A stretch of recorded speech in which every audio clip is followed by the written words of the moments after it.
हवेली की रहस्यमयी धुंध, प्यार, साजिश और बर्बादी। सन 1345। एक ऐसी सदी जहां शहर आसमान में तैरते थे और हवाओं में धुंध के बादल हर इमारत को रहस्यमयी बना देते थे।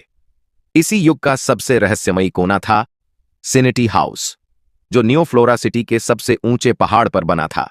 यह हवेली इतनी पुरानी थी कि कोई भी यह नहीं जानता था कि इसे किसने और क्यों बनवाया था, पर हर कोई इसे मूविंग हवेली कहता था, क्योंकि यह सच में समय समय पर अपनी जगह बदल लिया करती थी।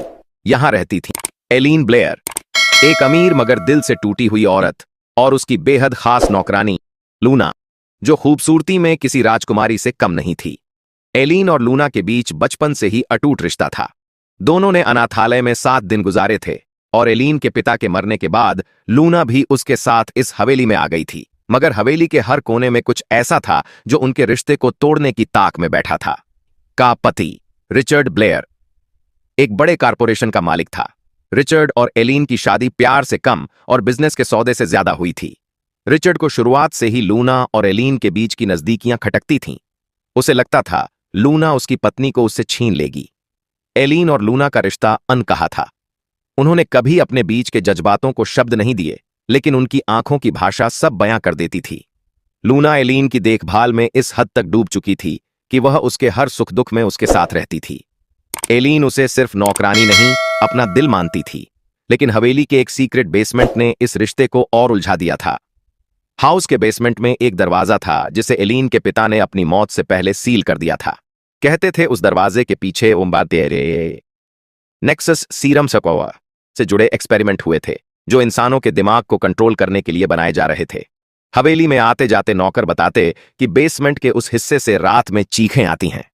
रिचर्ड को जैसे जैसे हवेली में रहते दिन बीतने लगे, उसका एलीन से भरोसा जाता रहा और शक बढ़ता गया। उसने लूना को हवेली से बाहर निकालने के लिए अपनी तरफ से चालें चलनी शुरू कर दीं। उसने एक दिन एलीन से कहा, अगर तुम लूना को बाहर नहीं करोगी तो मैं यह हवेली छोड़ दूंगा या फिर इसे बेच दूंगा। यह सुनकर एलीन अंदर से टूट गई, पर वह लूना को खोना नहीं चाहती थी। उसने बेसमेंट के सीक्रेट को जानने का फैसला किया ताकि वह उस अंधेरे को मिटा सके जो उसके रिश्ते पर मंडरा रहा था। एक शाम हवेली में एक नई नौकरानी आई, मैरी। रिचर्ड ने उसे रखा था। मेरी के आने से हवेली का माहौल और भी अजीब हो गया। उसकी आवाज में कोई अजीब कंपन था, आंखों में अजीब लाल रोशनी। लूना को उसकी हर हरकत पर शक होता, जैसे वह किसी के इशारे पर काम कर रही हो। एक रात लूना ने मेरी को बेसमेंट के पास देखा। उसके हाथ में बेसमेंट की चाबी थी और वह सीरम के सीक्रेट लैब की ओर जा रही थी। लूना ने उसे रोकने की कोशिश की तो मेरी ने उसे धक्का दे दिया। लूना गिरते गिरते खुद को संभाल गई, लेकिन तब तक मेरी अंदर जा चुकी थी। एलीन को जैसे ही लूना से यह खबर मिली, वह भागी भागी बेसमेंट पहुंची। बेसमेंट का दरवाजा अंदर से लॉक था। उन्होंने एक साथ मिलकर दरवाजा तोड़ा और सामने देखा, मेरी सीरम का एक शीशा लेकर उसे खोल चुकी थी।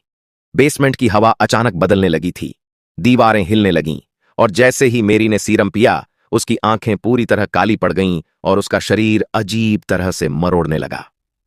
लूना और एलीन डर के मारे बेसमेंट के बाहर भागीं, लेकिन मेरी उनके पीछे पीछे चीखते हुए दौड़ने लगी। यह वह मेरी नहीं थी जो कुछ दिन पहले आई थी, बल्कि अब वह नेक्सस सीरम के असर से पागल हो चुकी थी। उसकी हरकतें देखकर एलीन को अपने पिता की बातें याद आईं। यह सीरम किसी भी इंसान को हैवान बना देता है। पूरे ड्रामे के बीच हवेली में काम करने वाला बूढ़ा माली बर्टन भी था। बर्टन ने अपनी उम्र का फायदा उठाते हुए सब जगह सीसीटीवी कैमरे लगाए थे ताकि कामचोर नौकरानियों पर नजर रख सके।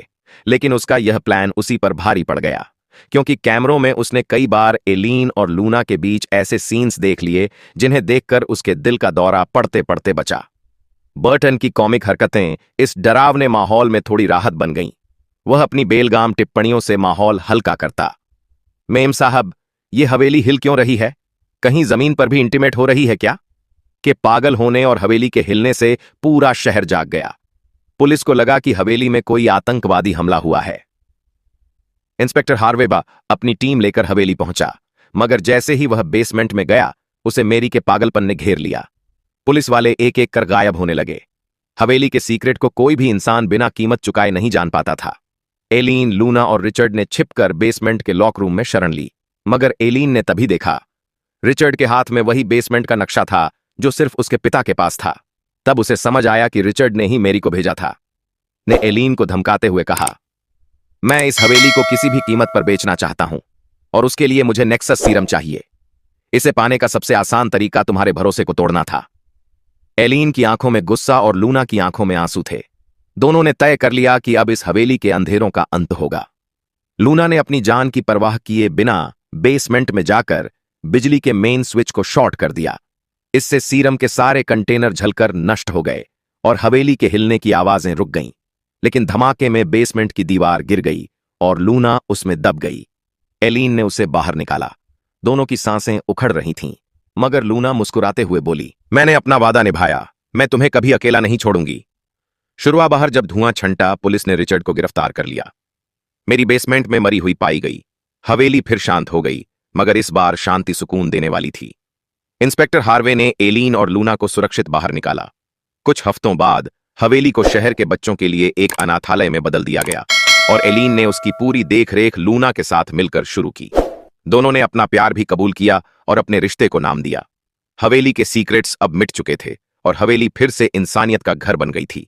और इस तरह हवेली की धुंध में सिमटा प्यार, धोखा और मौत का खेल खत्म हुआ और एक नई सुबह ने जन्म लिया।